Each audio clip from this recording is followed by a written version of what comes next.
ওম শান্তি। আজকের মুরলির তারিখ 18 ডিসেম্বর 2023। প্রাত মুরলি মধুবন।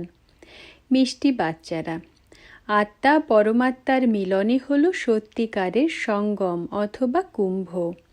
এই মিলনের দ্বারাই তোমরা পবিত্র হয়ে যাও। স্মরণ চিহ্ন হিসেবে পুনরায় সেই মেলা পালন করা হয়। প্রশ্ন: বাচ্চারা, তোমাদের কোন বিষয়ে অনেক অনেক বিচক্ষণতা চাই?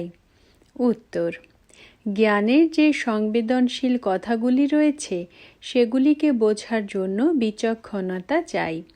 যুক্তির দ্বারা জ্ঞান মার্গ এবং ভক্তি মার্গকে প্রমাণ করতে হবে। এমন করে বোঝাতে হবে যেমন করে ইঁদুর ফুঁ দেয় আবার দংশনও করে। সেইভাবেই সার্ভিসের যুক্তি রচনা করতে হবে। কুম্ভমেলায় প্রদর্শনী করে অনেক আত্মাদের কল্যাণ করতে হবে। পতিত থেকে পবিত্র হওয়ার যুক্তি বলে দিতে হবে। ধারণার জন্য মুখ্য সার। প্রথম পয়েন্ট: শাস্তি ভোগের থেকে রক্ষা পাওয়ার জন্য দেহের সকল সম্বন্ধের থেকে বুদ্ধিযোগ বের করে একমাত্র বাবার সাথে বুদ্ধিযোগ জুড়ে দিতে হবে। অন্তিম সময়ে বাবা ব্যতীত কেউই যেন স্মরণে না আসে।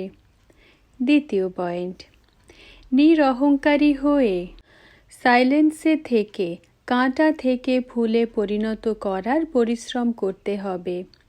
শ্রীমত অনুসারে অন্ধের লাঠি হতে হবে।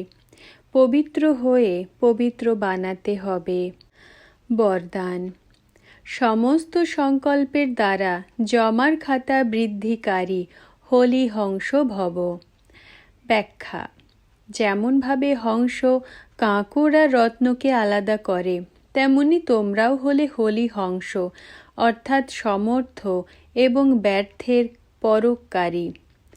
যেমন হংস কখনো কাঁকড়কে তুলতে পারে না, আলাদা করে রেখে দেয়, ফেলে দেয়, গ্রহণ করে না, তেমনি তোমরা হলি হংসরাও ব্যর্থকে ত্যাগ করে সমর্থ সংকল্পকে ধারণ করো। ব্যর্থ তো অনেক সময় ধরে শুনেছ, বলেছ, করেছ, কিন্তু তার ফলে সব কিছু হারিয়েছ।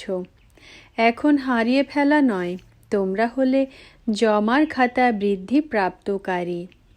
স্লোগান: নিজেকে ঈশ্বরীয় মর্যাদার কঙ্কণে বেঁধে নাও, তাহলেই সর্ববন্ধন সমাপ্ত হয়ে যাবে। ওম শান্তি।